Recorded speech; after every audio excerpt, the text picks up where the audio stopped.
জাতীয় বিশ্ববিদ্যালয়ের আন্ডারে পড়াশোনা করতে গেলে কলেজে আসতে হবে এবং কলেজে এসে ক্লাসে অ্যাটেন্ড করতে হবে। আমরা জাতীয় বিশ্ববিদ্যালয়ে ছেলেমেয়েরা চাকরি পায়, কিন্তু একটা বিশাল সংখ্যক পায়ও না। জাতীয় বিশ্ববিদ্যালয় বিশ্বের দ্বিতীয় বৃহত্তম বিশ্ববিদ্যালয় এবং বাংলাদেশের 1 নম্বর বিশ্ববিদ্যালয়। আমাদের ছাত্র সংখ্যা 40 লক্ষ, আমাদের প্রতিষ্ঠান প্রায় 2,500। আমরা বছরে প্রায় 10 লক্ষ গ্র্যাজুয়েট আমাদের এখান থেকে তৈরি হয়। এইখানে আমাদের সমস্ত বিএড কলেজগুলো, এমএড কলেজগুলো, ল কলেজগুলো, সমস্ত ক্যান্টনমেন্ট কলেজগুলো সব আমাদের আন্ডারে। Science and technology institute, Dhaka শহরে যত কলেজ দেখেন সবই 7টা কলেজ ছাড়া বাকি সবই আমাদের আন্ডারে।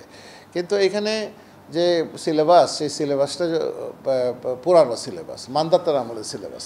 আমরা সেই সিলেবাস সংস্কার করেছি এবং বিভিন্ন কমিটির মাধ্যমে সেই সিলেবাস সংস্কার করেছি। আমরা জাতীয় বিশ্ববিদ্যালয়ে ছেলেমেয়েরা চাকরি পায়, কিন্তু একটা বিশাল সংখ্যক পায়ও না। 30% চাকরি পায় না, পায় অনেক দেরিতে পায়। তো 10 লক্ষ ছেলে মেয়ে যাদেরকে আমরা প্রতি বছর গ্র্যাজুয়েশন ডিগ্রি দেই, তার ভিতরে যদি 3 লাখ চাকরি না পায়, তো 10 বছরে 30 লাখ লোক তৈরি হয়ে যাবে যে ডিগ্রি আছে কিন্তু চাকরি নাই। তাহলে সমাজের ভিতরে একটা অস্থিরতা তৈরি হবে। এই জায়গাটা থেকে বের হয়ে আসার জন্য আমরা জাতীয় বিশ্ববিদ্যালয়ে একটা কারিকুলামে আইসিটি এবং ট্রেড কোর্স আমরা চালু করতে যাচ্ছি। যে ট্রেড কোর্সটা চালু করবো, যে অনার্স যারা পড়তে চায় তারা পড়বে, যে সাবজেক্টে পড়তে চায় তারা পড়বে, কিন্তু বাধ্যতামূলকভাবে তাকে একটা ট্রেড কোর্স পড়তে হবে। সেই ট্রেড কোর্সটা আমরা বিভিন্ন ক্লাস্টার করে দিব, 1, 2, 3, যেটা পছন্দ করে। যেমন মেয়েরা যদি কুকারি পড়তে চায় কুকারি পড়বে, এই শেফ হতে চায় শেফটা পড়বে। মেয়েরা যদি ওই আউটসোর্সিং করতে চায় আউটসোর্সিং করবে। বাংলাদেশে আউটসোর্সিংয়ের ভবিষ্যৎ আমি দেখতে পাচ্ছি। কোনো সাপোর্ট ছাড়াই বাংলাদেশ গতবার $2-2.5 বিলিয়ন ইনকাম করেছে আউটসোর্সিং থেকে, এবং বেশিরভাগ ক্ষেত্রে মেয়েরা জড়িত। ভারত আউটসোর্সিংয়ে বিশ্বের 1 নম্বর, প্রায় $70 বিলিয়ন ইনকাম করে আউটসোর্সিংয়ে। আমাদের এখানে যদি আমরা মেয়েদেরকে 5,000 মেয়েকে জাতীয় বিশ্ববিদ্যালয় থেকে প্রতি বছর আউটসোর্সিংয়ে ট্রেনিং দিতে পারি, আমাদের এখান থেকে যদি আমি প্রতি বছর 2 লক্ষ বাচ্চাকে যদি আমরা মেকানিক্যালে কোনো একটা কোর্সে ট্রেড কোর্সে ট্রেনিং দিতে পারি, সে যদি সৌদি আরবে যায়, গালফ স্টেটগুলোতে যায়, সে যদি মাইগ্রেশন করতে চায় অস্ট্রেলিয়া, কানাডা, নিউজিল্যান্ড, ইউরোপের কোনো দেশে, সেই জায়গাটা যদি তাকে ওপেন করে দিতে পারি, তাহলে সেখানে বাধা কী আছে? যে সার্টিফিকেট নাই, যে সার্টিফিকেট আছে সেটাতে সে মাইগ্রেশন করতে পারে না। তাহলে আমরা এমন একটা সার্টিফিকেট তাকে দিতে চাই যে সার্টিফিকেট 1, 2, 3 ডিপ্লোমা, হায়ার ডিপ্লোমা করলে সে ওইখানে মাইগ্রেশন করতে পারবে। অথবা এখন যে 30-40 হাজার টাকা বেতনে গালফ স্টেটে যাচ্ছে, সেটা ওইখানে 70-80 হাজার 90 হাজার টাকা বেতনে সে গালফ স্টেটে যাবে। তখন হবে কি, আপনার যে এখন $50 বিলিয়ন আসে রেমিটেন্স এই হুন্ডি এবং ব্যাংকে, এটা 100 বিলিয়ন হতে পারে। এই কথাগুলোই কিন্তু বলা হয়েছিল আপনার এই যে বিভিন্ন মডেলিংয়ে। উন্নয়নের অনেকগুলো মডেল আছে, তো আমরা খুব ভুলভাবে বিভিন্ন ধরনের মডেল ফলো করেছি। আমরা না ওয়েস্টার্ন মডেল ফলো করতে পারলাম, নাকি এই গ্লোবাল সাউথের যে মডেলগুলো আছে সেটাই ফলো করতে পারলাম। আমরা ক্লাসে পড়াচ্ছি South Korean model of development, আমরা ক্লাসে পড়াইছি Malaysian model of development, Chinese model, Singaporean model of development, আমরা এগুলো পড়াইছি ক্লাসে।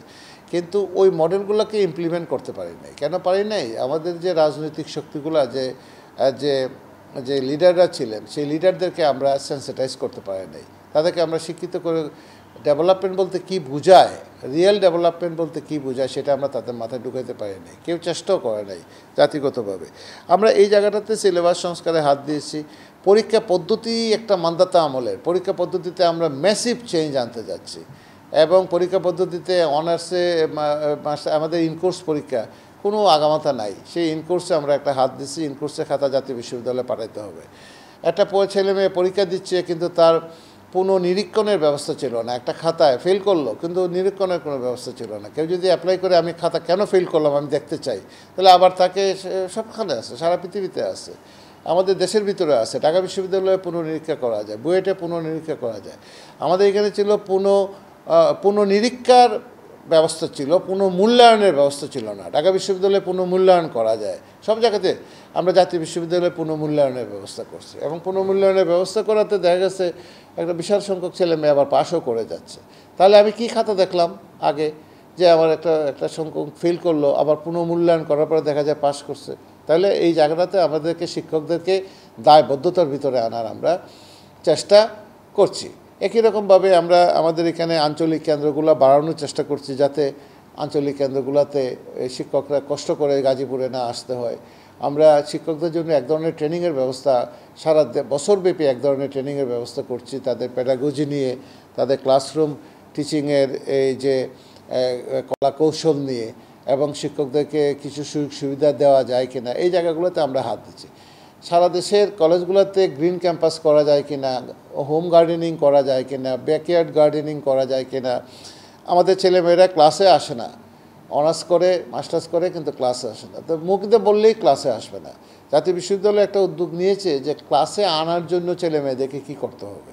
কারণ বিভিন্ন ধরনের রিপোর্ট যারা আছে আমাদের সামনে, আমাদের ট্রেসার স্টাডি আছে, বিভিন্ন ধরনের স্টাডি আছে, বিআইডিএসের স্টাডি আছে, বিভিন্ন গবেষণা সংস্থার স্টাডি আছে, সেখানে আমরা জানি যে ছেলেমেয়েরা কেন ক্লাসে আসে না।